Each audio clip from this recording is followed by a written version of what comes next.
শাহজাহান বাড়িতে নেই, এটা তো আমরা এতদিন দেখতে পাচ্ছিলাম। এবার দেখছি শাহজাহানের বাড়িও নেই। এতদিন ছিল শাহজাহান বাড়িতে নেই, এবার হলো শাহজাহানের বাড়িও নেই। তার মানে নেই মানে কি? শাহজাহানের বাড়ি কি উবে গেল? না, উবে যায়নি। শাহজাহানের বাড়িটা আপাতত আর শাহজাহানের নিয়ন্ত্রণে রইল না, কারণ ওই বাড়ির দরজায়, ওই বাড়ির গেটে এত বড় একটা তালা লাগিয়ে সেটা গালা দিয়ে সিল করে দিয়ে এসেছে ইডি।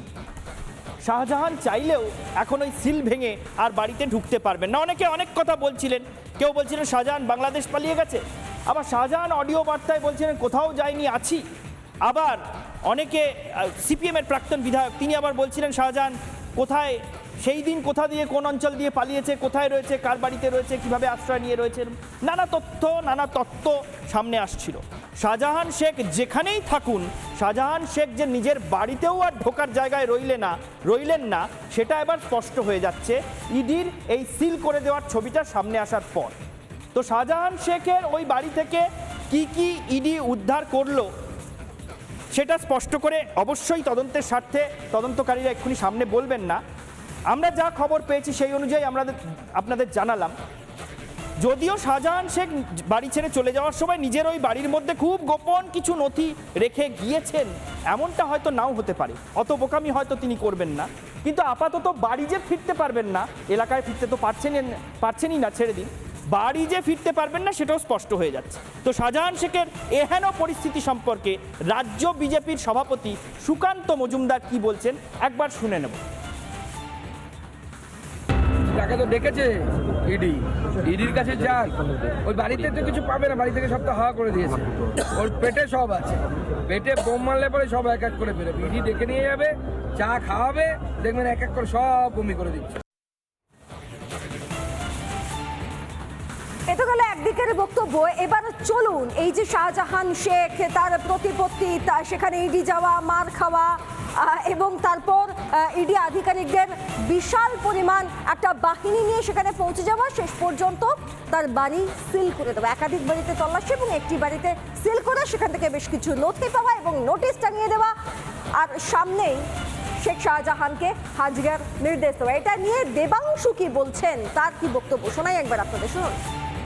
আজকের দিনে যখন সন্দেশখালিতে তারা আবার 19 দিনের মাথায় গিয়েছে, তখন আপনারা স্পষ্ট দেখতে পাচ্ছেন কি সুন্দরভাবে, কি স্মুথলি তারা তাদের কাজ চালিয়ে যেতে পারছে।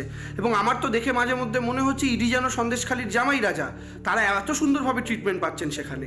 এটাই হয় যখন রাজ্য পুলিশকে লুপে নিয়ে আপনারা কাজ করেন। দেবাংশু ভট্টাচার্যের বক্তব্য আপনারা শুনলেন। তিনি বলছেন পুলিশকে জানিয়ে গেলে কত স্মুথ, কত মসৃণভাবে কাজ করা যায় সেটা আজকে বোঝা গেল। ইডি জামাই আদর পাচ্ছে, এটা দেবাংশু ভট্টাচার্য বলছেন। আমরা বুঝতে পারি দেবাংশুদের অসহায়তার ব্যাপারটা। মনে যাই হোক, মনে যতই বিছের কামড় হোক, মুখে সেটা প্রকাশ করা যাবে না যে শাহজাহান শেখ, যাকে এতদিন দোর্দণ্ড প্রতাপ বলে দাবি করা হচ্ছিল, সেই শাহজাহান শেখ এলাকা ছাড়া, সেই শাহজাহান শেখ এবার বাড়ি ছাড়া, তার বাড়িটাও সিল হয়ে গেল।